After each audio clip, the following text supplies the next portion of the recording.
también. Hasta ahorita, lo que ya conocemos es que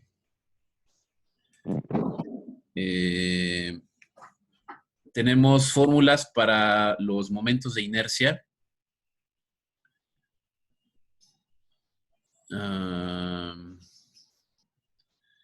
Conocemos que el momento de inercia I es igual a la integral de R cuadrada por la diferencial de masa.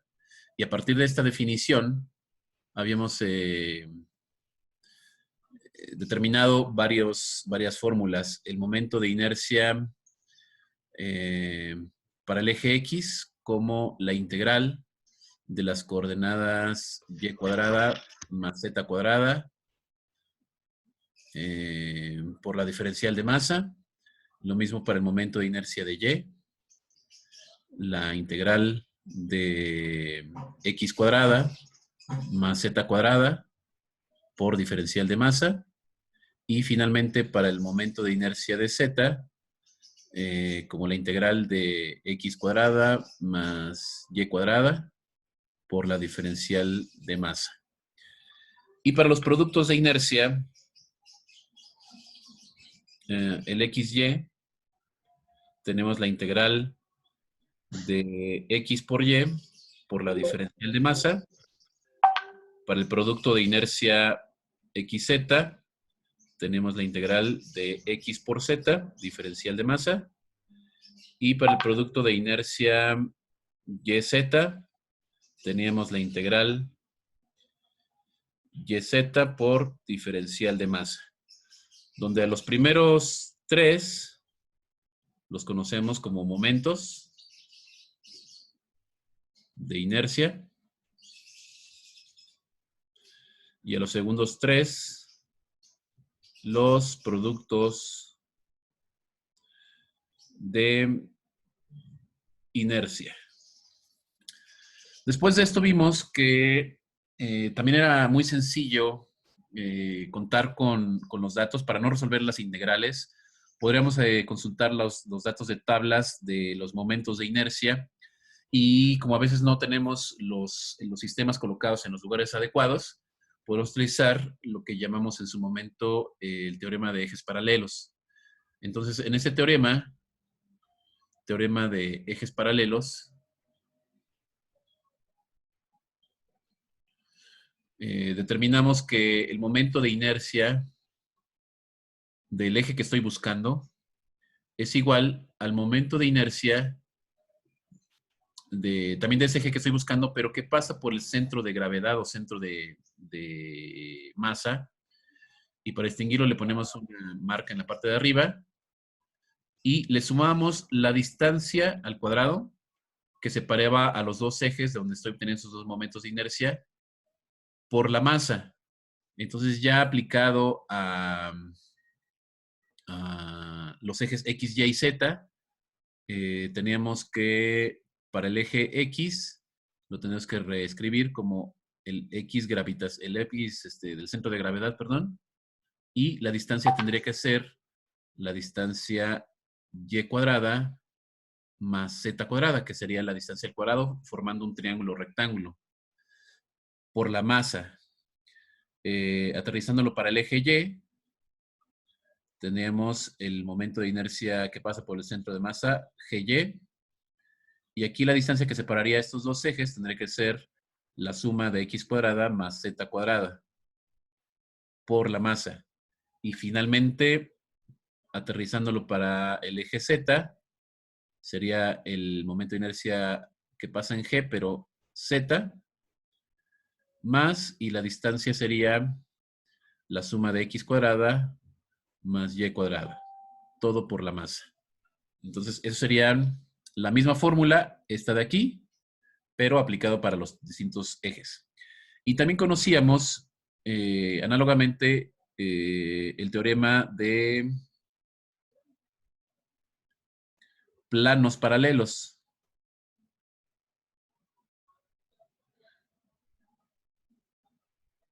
Si tenemos ejes paralelos, pues evidentemente también tenemos que tener planos paralelos.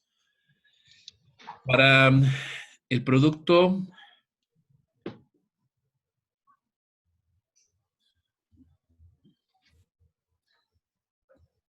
Para el producto genérico AB, tendría que ser el producto de inercia también AB, pero que pasa en su centro de gravedad. Es decir, los dos planos tienen una distancia que los separa y uno está colocado en el centro de gravedad y uno está colocado en el centro del sistema inercial. Entonces ahí también le vamos a poner una marquita arriba para distinguirlo más. Y la distancia que separaría a estos dos planos, pues tendría que ser el producto de las dos coordenadas, AB por la masa. Entonces, aterrizándolo a los distintos planos, el producto XY tendría que ser igual al producto de inercia que pasa en el centro de gravedad XY más el producto de la distancia X y la distancia Y por la masa. El producto XZ tendría que ser el producto de inercia el centro de gravedad XZ más el producto de las distancias X por Z por la masa y finalmente el producto YZ igual al producto de inercia que pasa en el centro de gravedad YZ más la coordenada Y, la coordenada Z y la masa. Y cuando sucedía que los ejes no eran paralelos, también determinamos otra expresión más. Aquí pusimos que era un momento de inercia, momento no paralelo. Este me está estorbando tantito. Ay. Voy a mover un poquito más por acá. Un momento paralelo. ¿Y qué pasa?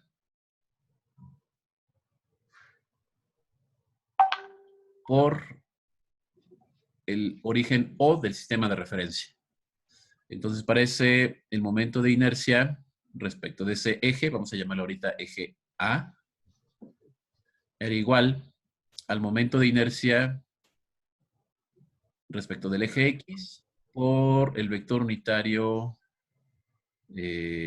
X, o la componente X. Me equivoqué, no, ya no sería, ¿cómo se llama?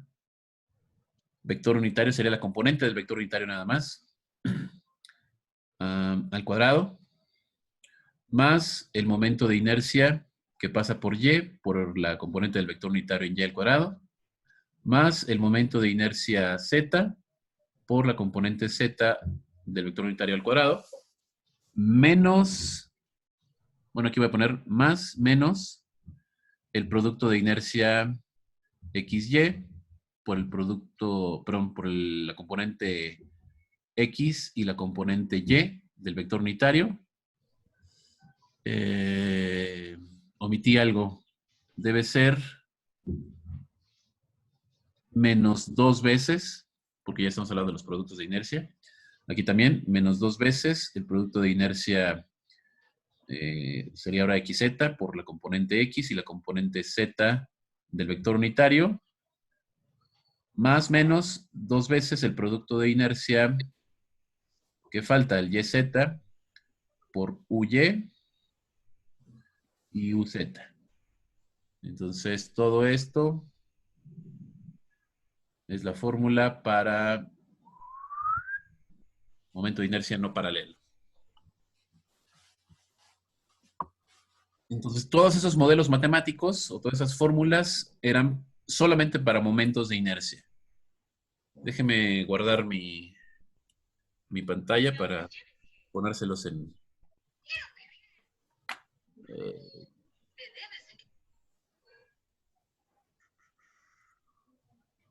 Eh, um, ahora sí, mejor.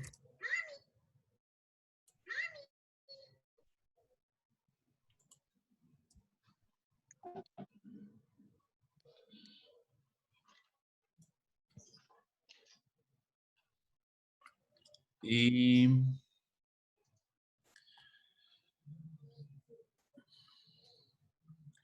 una vez que ya determinábamos todos estos momentos de inercia, también teníamos los modelos para los momentums angulares, ocupando todo esto que ya conocemos.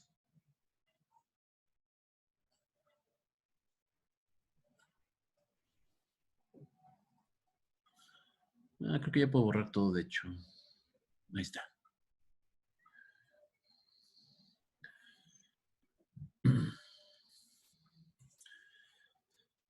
Entonces ahora somos capaces de escribir también el momentum lineal con la letra P, que sería el producto de la masa y de la velocidad. El momentum angular, H, que sería el vector de posición R, multiplicando al momentum lineal, que sería la masa por la velocidad. Pero además esto también lo podremos calcular con ayuda del tensor de inercia y el vector velocidad angular. Es decir, un tensor que está formado en su diagonal principal por los momentos de inercia y X, Y, E y Z. También los productos de inercia y X, Y XZ. Y me falta el de YZ. Y lo mismo arriba. Producto XY, producto XZ y producto YZ. Ese es el tensor inercial y el vector velocidad angular, pues sería un vector que tiene tres componentes. Omega X, omega y omega Z. Entonces, de esas dos maneras podemos hallar el momentum angular. Voy a ponerle aquí. Momentum angular. Después de eso vimos que la derivada de este momentum angular,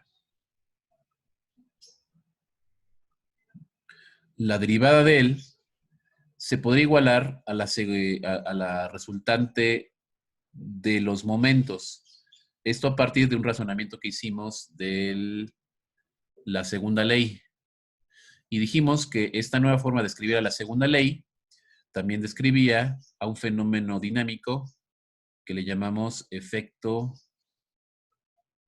giroscópico, donde para encontrar a esa resultante de momentos y a ese vector momentum angular derivado, pues tenemos que calcularlo a partir de la derivada.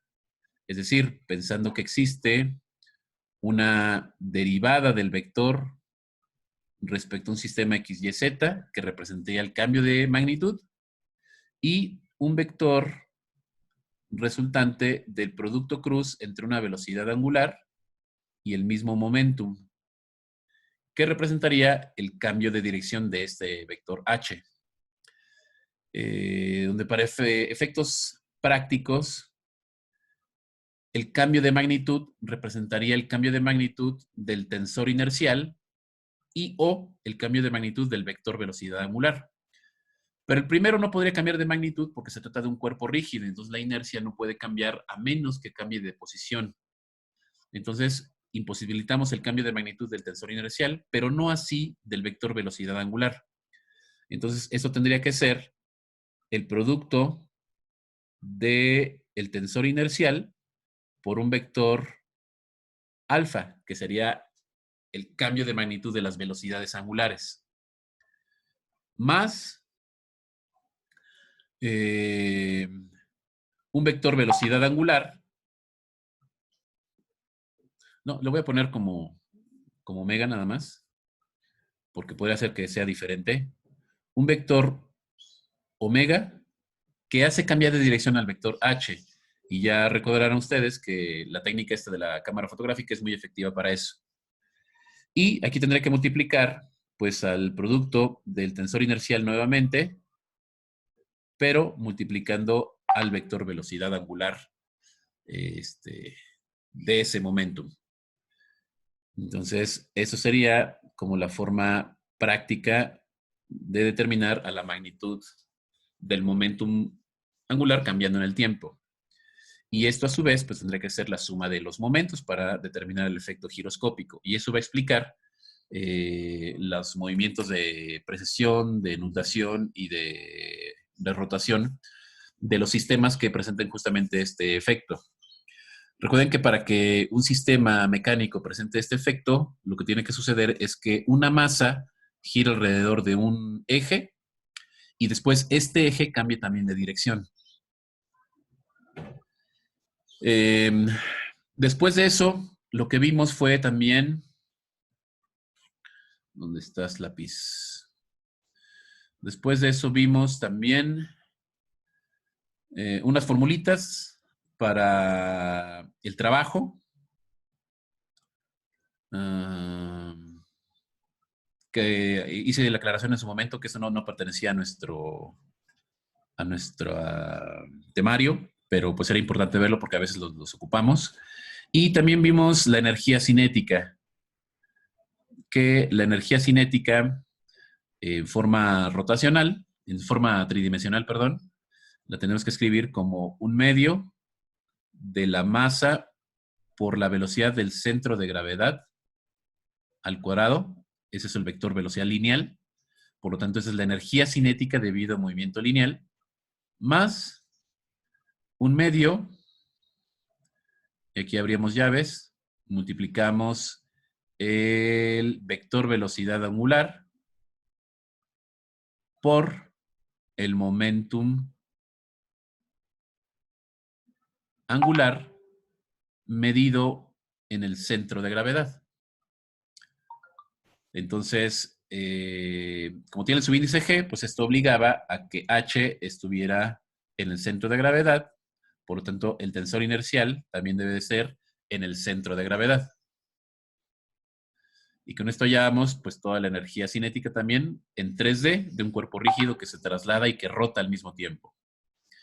De modo que hacía la aclaración en la clase pasada que básicamente son siempre las mismas variables.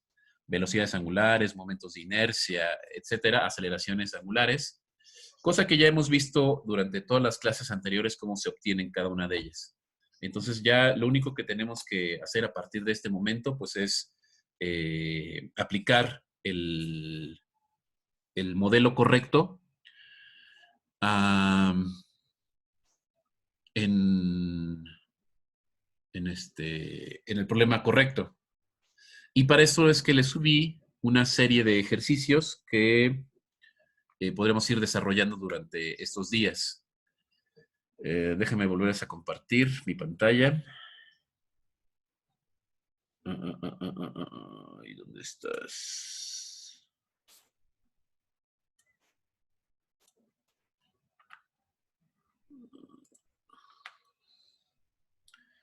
Y ahora voy a compartirles.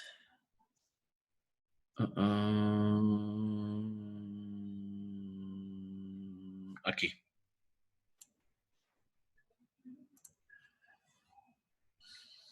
De esta carpeta que tenemos de apuntes,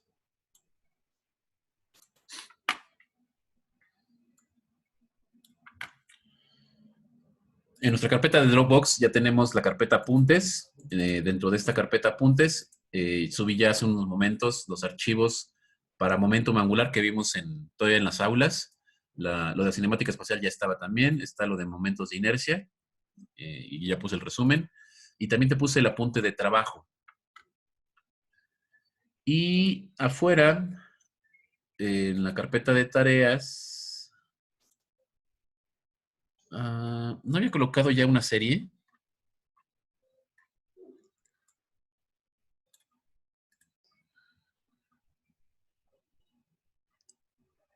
Según yo ya tenía una serie. Déjeme buscarla.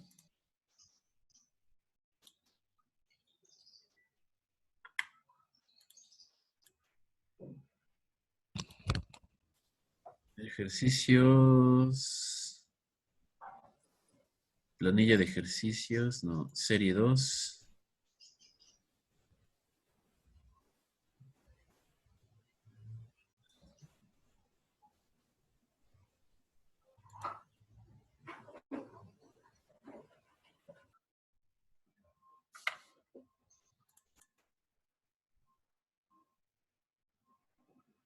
Ahí ya no están viendo eso, ¿verdad? No, ya no, profe. A ver, déjenme ahora compartirles otra vez mi pantalla. Esto es lo que quiero que vean.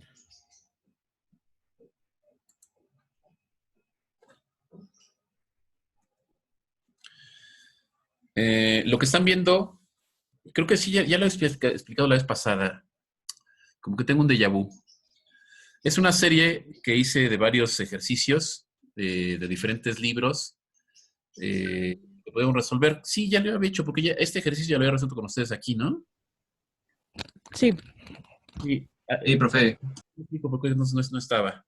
Pero bueno, decía yo que esta serie nos va a ayudar a ir aplicando este resumen que acabo de hacer con ustedes para ir resolviendo dudas de las que se vayan generando y ya poquito a poquito los iremos también resolviendo. Entonces, vamos a comenzar con uno sencillo y luego vamos a agregar un poquito más de dificultad. Entonces, a ver, déjeme elegir uno.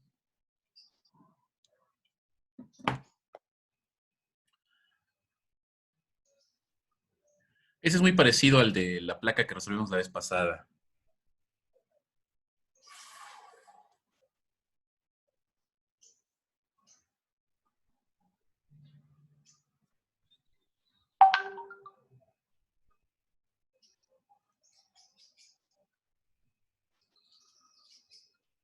Ok. Faltaría agregar en este resumen que les hice lo que platicábamos la vez pasada de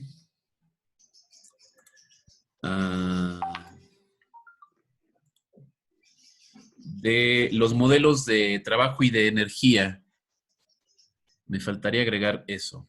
Entonces también se los anoto en esta misma pizarra. Los voy a anotar con tinta roja. Decía yo que la energía mecánica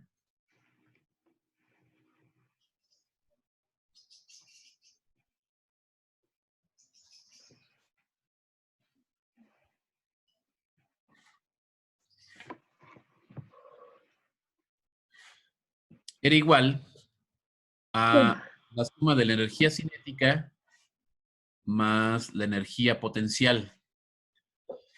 Eh,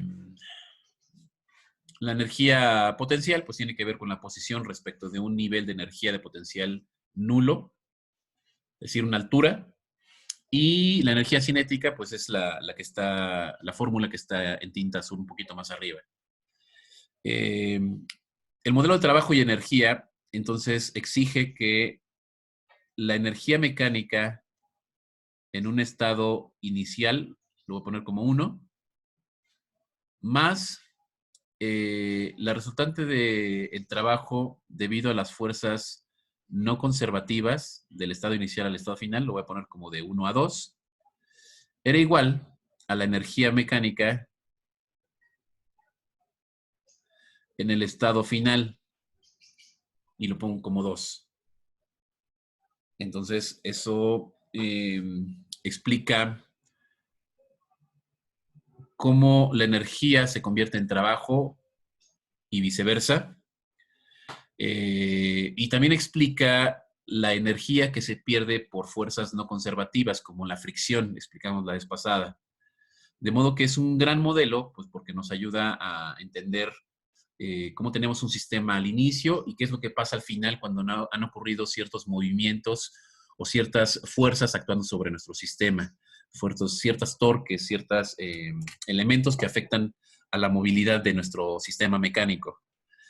Incluso también explica la conservación de la energía en sistemas adiabáticos, donde la energía no se puede disipar, que es un caso idóneo, porque realmente eso nunca sucede, pero en algunos casos nos puede ayudar a simplificar un problema que parecería de pronto complejo.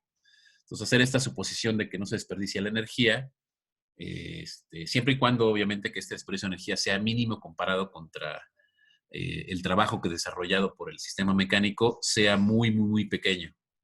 Entonces, en esos casos podemos suponer que la energía disipada por fricción o convertida en calor, pues sea casi nula.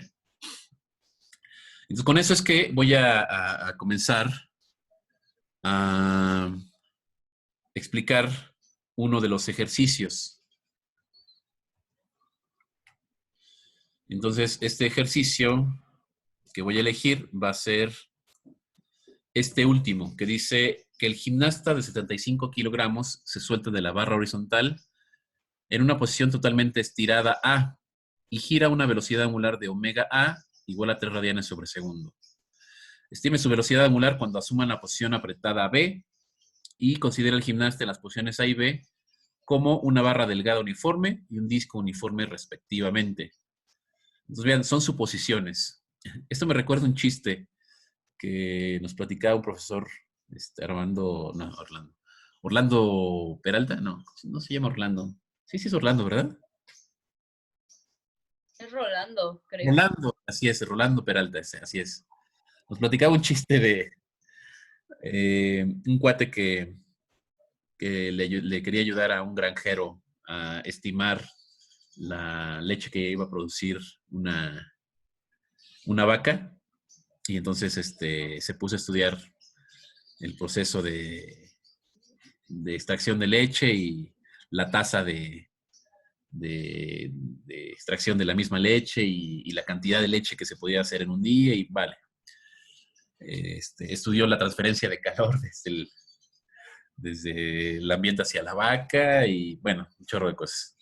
Entonces, al final termina el chiste diciendo que hacía una simplificación, suponiendo que la vaca fuera esférica, y ya les daba sus conclusiones. Es un mal chiste, pero tiene gracia cuando haces el modelo, ¿no? Bueno, entonces aquí básicamente hace lo mismo. El problema nos está diciendo que a este gimnasta, cuando está en la posición estirada A, lo modelemos como si fuera una barra delgada. Y luego cuando está en la posición B, lo modelemos como un disco uniforme. Obviamente son modelos que no se apegan a la verdad, pero nos da un resultado bastante aceptable. Lo voy a hacer aquí mismo, creo que sí se puede editar. Sí, sí se puede. Entonces, el modelo tendría que ser considerando a la energía. Profe, no estamos viendo el ejercicio. O no ¿No? sé si lo iba a editar ahí en el ejercicio o No. en el pizarrón blanco. Déjame, lo vuelvo a compartir.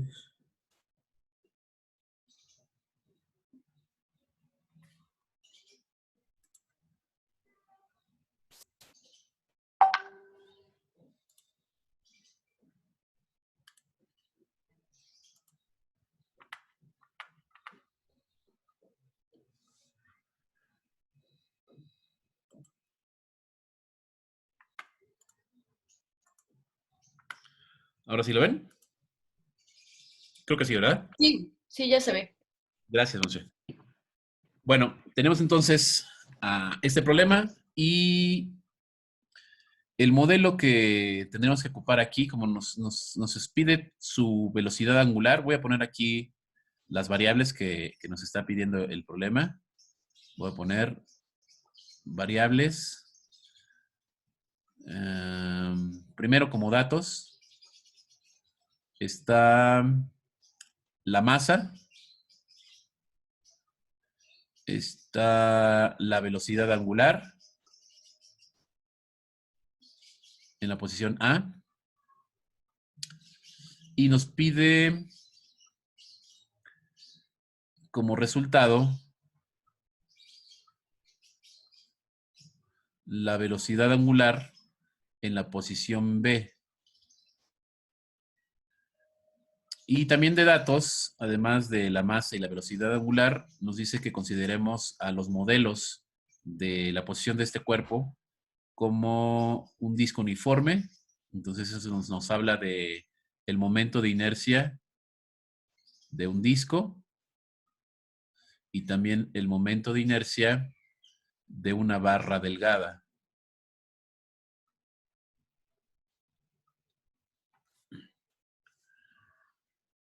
Y lo último que queremos encontrar, entonces, es a omega B. Entonces, con base en estas variables de datos y la variable resultado,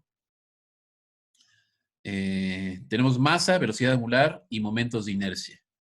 Entonces, el modelo que tiene eso es la energía cinética, porque tiene masa, tiene velocidad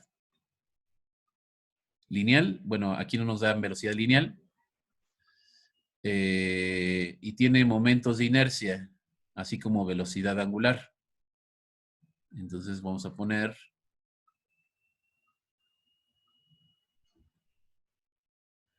este modelo. Pero nos pone en dos posiciones distintas. Entonces, al hablar de dos posiciones distintas, entonces nos obliga a hablar del modelo de trabajo y de energía. Lo voy a poner ya desarrollado. La energía cinética en el estado 1, más la energía potencial en el estado 1, más el trabajo de las fuerzas no conservativas, y lo igualamos con la energía mecánica en el estado 2. Ahí está. De este modelo, este modelo habla sobre dos instantes diferentes, que es básicamente lo que nos cuenta el problema. Nos da la energía cinética en el estado 1 porque nos da la masa y la velocidad angular. Entonces, de la energía cinética, lo que conocemos es omega y el tensor inercial. Pero no conocemos a la velocidad lineal. De hecho,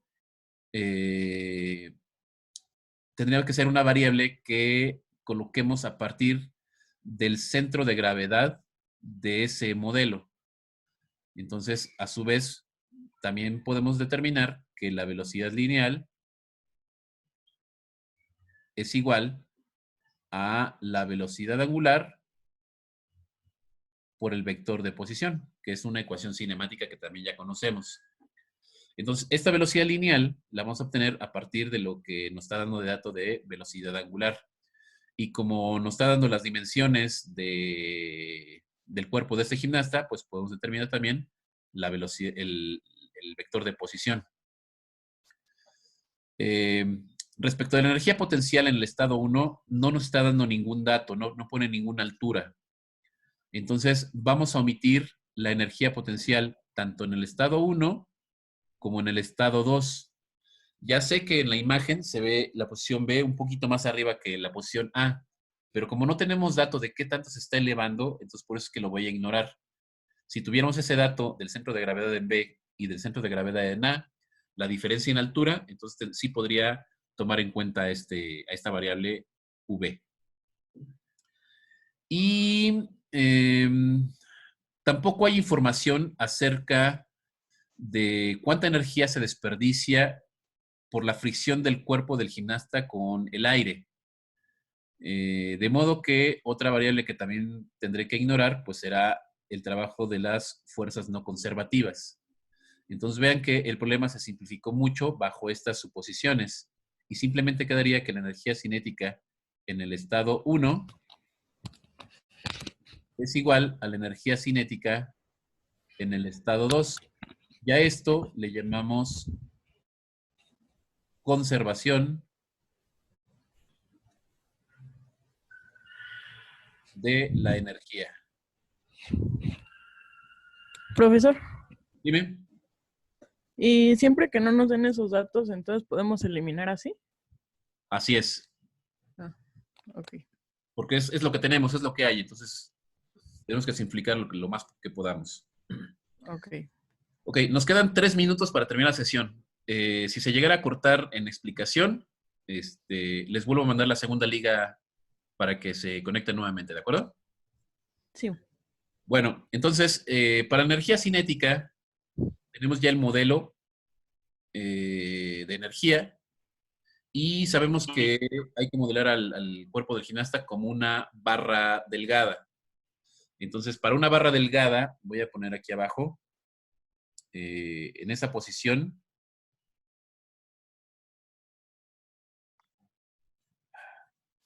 tengo mi tableta chueca, entonces no me ayuda. Ay, qué mal está.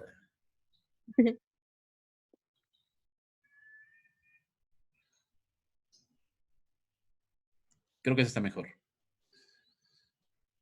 Según un sistema de referencia, eso es lo que veríamos en tablas. En un sistema de referencia que voy a llamar A, B y C, el momento de inercia para A y para B es igual. Y es igual a 1/12 de la masa por la longitud total de la barra al cuadrado. Como es delgada, el momento de inercia en C es igual a 0. Y para un disco, en las tablas se encuentra más o menos así. Y en su centro de gravedad se encuentra el sistema de referencia, que voy a llamar también A, B y C para no repetir la variable.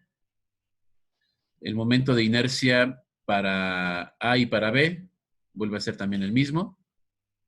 Y aquí en este caso creo que es 1/4 de la masa por el radio al cuadrado, donde el radio es el radio de la placa. Y el momento de inercia respecto del eje C sería 1/2 de la masa por el radio al cuadrado.